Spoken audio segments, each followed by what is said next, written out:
Hi, welcome to Lesson 3.2, Parallel Lines and Transversals.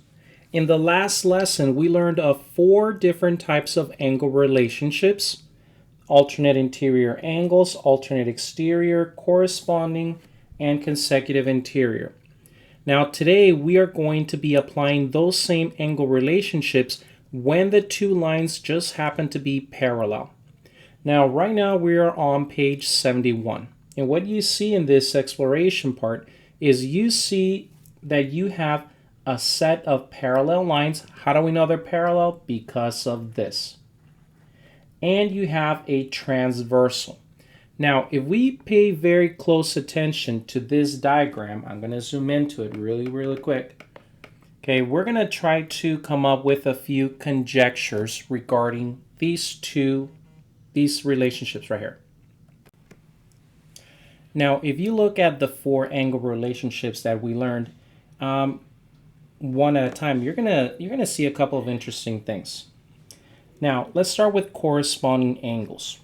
Well, let's look at only one example because these are going to be true for all examples. Angle 1 and angle 5 here happen to be corresponding angles. Now, if you look at that, angle 1 and angle 5, they look like they are about the same.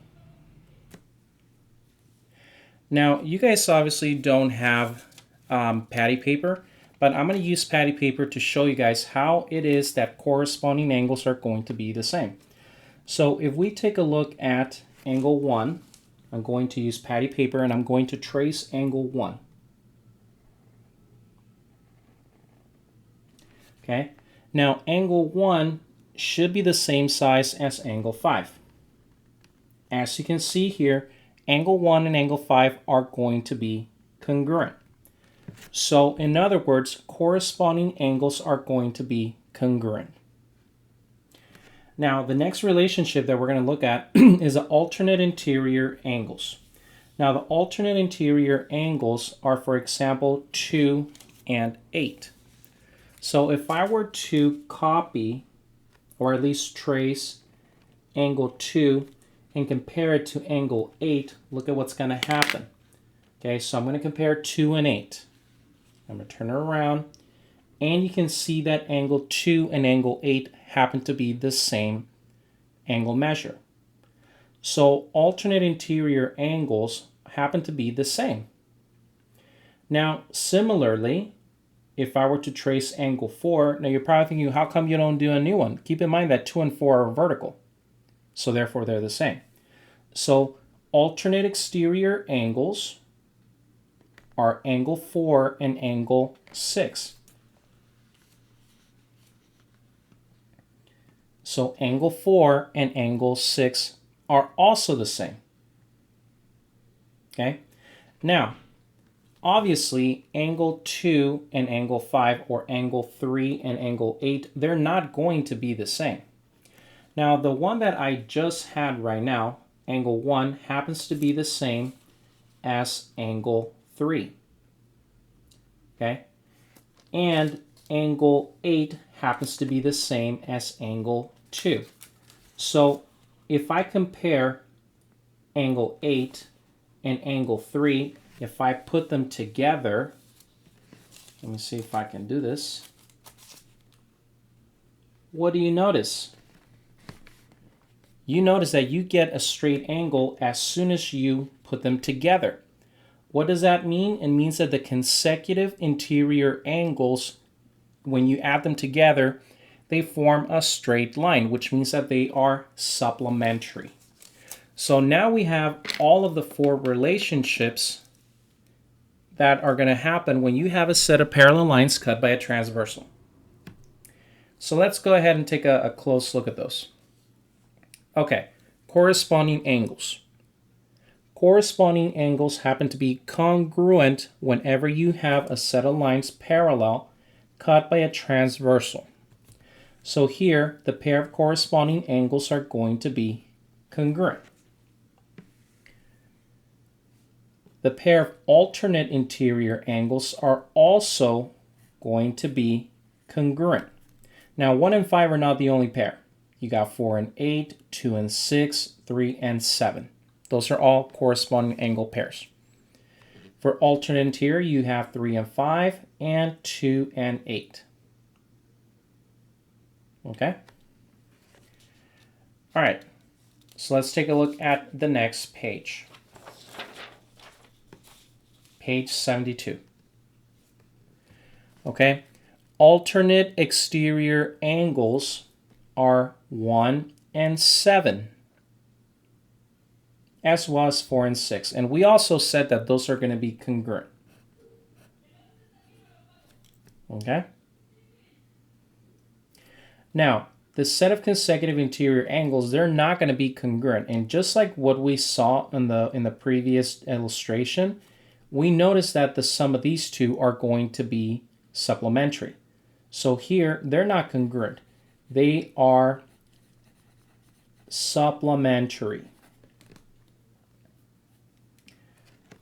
Now, on the same page, you guys are going to be writing down examples number 1 and 2 right there. This is on page 72. You guys can ignore what these questions are asking. By the way, if there's anything we do not do in the exploration in the video, you don't have to do it. Only do what I do. So 1 and 2. On the next page, you're going to have problem number 4. Yes, they are out of order. There's a reason. Okay, problem number 4 is going to go right there. And way at the bottom, you're going to do problem number 3. So now let's take a look at these theorems that we just discovered. So our conjectures are actually theorems, which in fact, they can also be proven. Okay, so our first theorem, and I suggest you memorize these by name. The corresponding angle theorem. If two parallel lines are cut by a transversal, then the pair of corresponding angles are congruent. Okay? In the next lesson, we're going to be studying the converse of these, by the way. So here you have a diagram. Okay? If you have two parallel lines cut by a transversal, then the pair of corresponding angles are going to be congruent. So here you have 2 and 6, 4 and 8, 1 and 5, and 3 and 7. Those all happen to be congruent.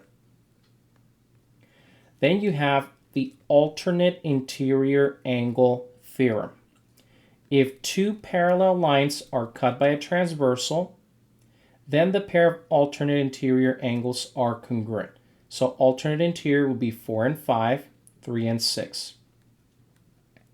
The alternate exterior angle theorem states that if two parallel lines are cut by a transversal, then the pair of alternate exterior angles are going to be congruent. Alternate exterior, that's 2 and 7, 1 and 8. Now, I strongly suggest that you guys do not try to memorize the numbers. It's not about the numbers, because the numbers are going to vary in location in every single example. It's about the location of the angles. Okay, so try to memorize the relationship, not these numbers, because these numbers can change. Okay, and number 3 goes there. Turn to page 74. And you guys are going to be doing problem 5 right here.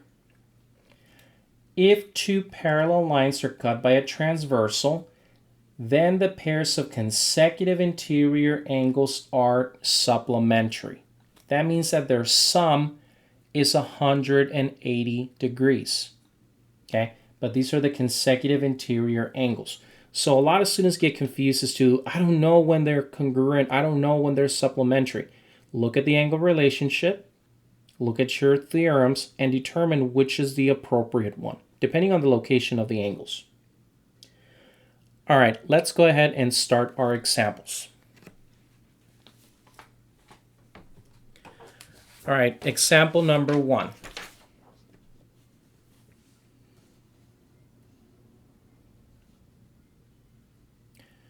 Okay, the measure of 3 of the numbered angles is 120 degrees. Identify the angles and explain your reasoning. Okay, so we need to look at which ones are 120 degrees. Okay, so we need to look at, let's go by corresponding angles first. Okay, this 120 degrees, it's corresponding to angle 5. Okay, so those two are corresponding. So therefore they're congruent. Now 120 and angle 8, they're also alternate exterior angles. So therefore they're congruent. And angle 4 is congruent to 120 because they happen to be vertical angles. And also it is alternate interior to angle 5. And 4 is also corresponding to 8. So there are multiple solutions to this. So let's just start by making them reference only to this angle right here. Okay, so we can say that angle 5 is the same. The measure of angle 5 is 120 degrees. And that is because the relationship between this one and this one is corresponding. They're corresponding angles. Okay, measure of angle 8 is also going to be 120. And that is because they happen to be alternate exterior angles. And the measure of angle 4 happens to be 120 because it is vertical to that one. Now, is this the only solution? No. Okay, because you can say that these two are alternate interior and these two are corresponding. So there are multiple ways that you can actually explain this. And that is example number 1.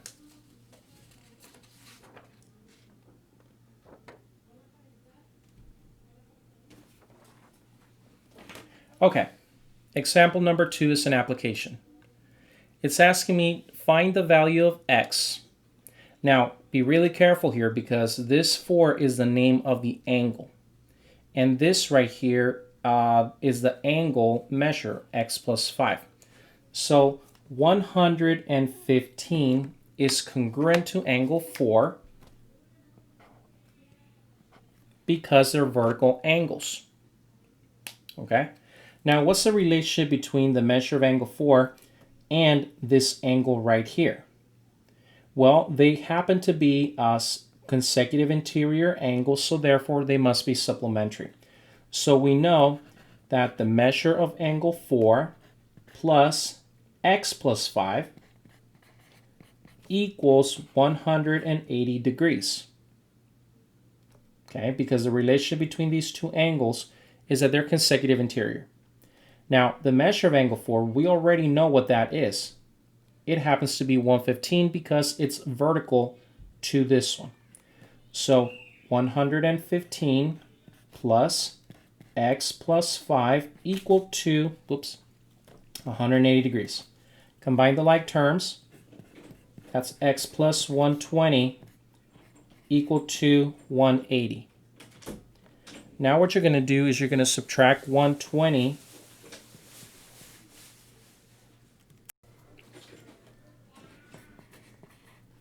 and this is going to give you 60 degrees.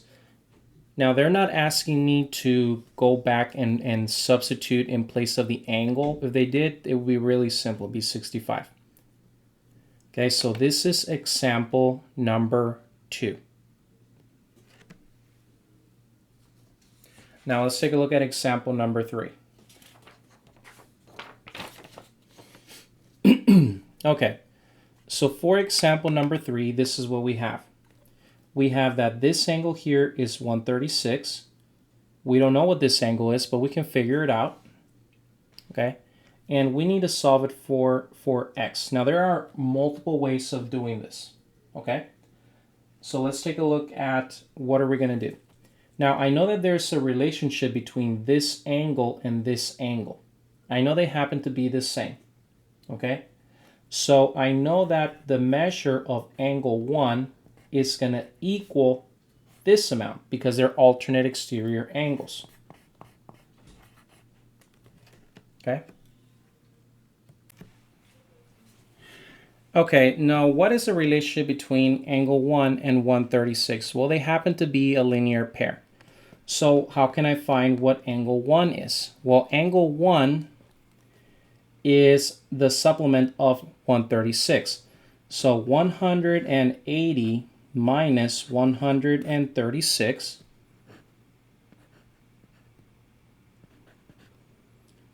and that's going to be 44. So that is what the measure of angle 1 is going to be. So what we're going to do is we're going to substitute that value in here.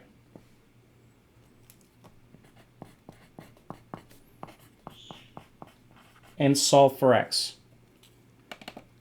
Okay, so we're going to subtract 9. That's going to give me 35. Divided by 7. And x is going to equal 5.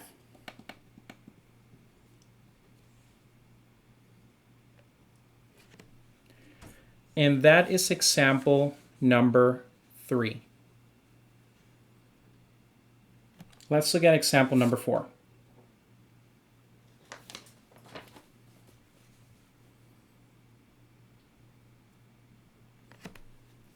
Prove that if two parallel lines are cut by a transversal, then the pair of alternate interior angles are congruent. Now, in order to do this, we need to create our own diagram. Okay, so it says if two parallel lines are cut by a transversal, so I'm going to draw a set of parallel lines like this. And we're going to cut it by a transversal. Okay, we are going to try to show that the pair of alternate interior angles are going to be congruent. So we're gonna look at a couple of angles here. Excuse me. So that's going to be, we're going to call that angle 1. We're going to call this angle 2, and we're going to call this angle 3. So we're going to try to prove that 1 and 2 are going to be congruent. So what is our given? Okay, our given is that these two lines are going to be parallel. So we're going to call this P parallel to Q. And what we're going to try to prove, okay, is that angle 1 is congruent to angle 2. So that is what we're going to try to prove here. Okay, so we're going to set up our two columns. Okay, so our first step is that these two lines are parallel.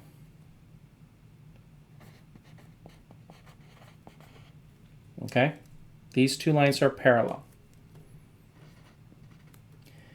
Now, because they're parallel, we are going to have a set of angles that are going to be congruent, and that just happens to be angle 1 and 3. So angle 1 is congruent to angle 3. Why? Because they happen to be corresponding angles. So corresponding angle theorem states that the two angles are congruent because they're corresponding. Now, we also know that angle 3 is congruent to angle 2. Why? Because they are vertical angles. So if you look at this, 1 is congruent to 3, 3 is congruent to 2, and by the the transitive property of congruence, angle 1 is congruent to angle 2. Transitive property of congruence.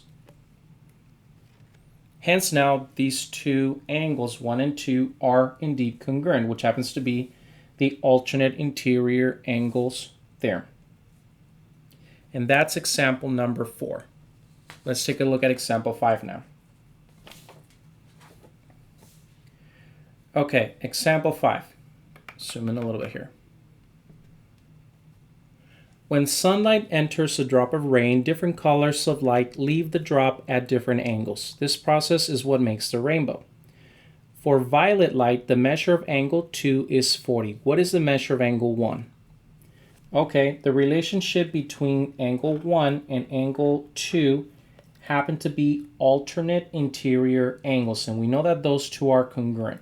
So angle 2 is going to be congruent to angle 1, which implies that the measure of angle 2 equals the measure of angle 1. They tell us that the measure of angle 2 is 40, so the measure of angle 1 is indeed going to be 40. Now this concludes lesson 3.2. Make sure you guys work on your extra practice for 3.2.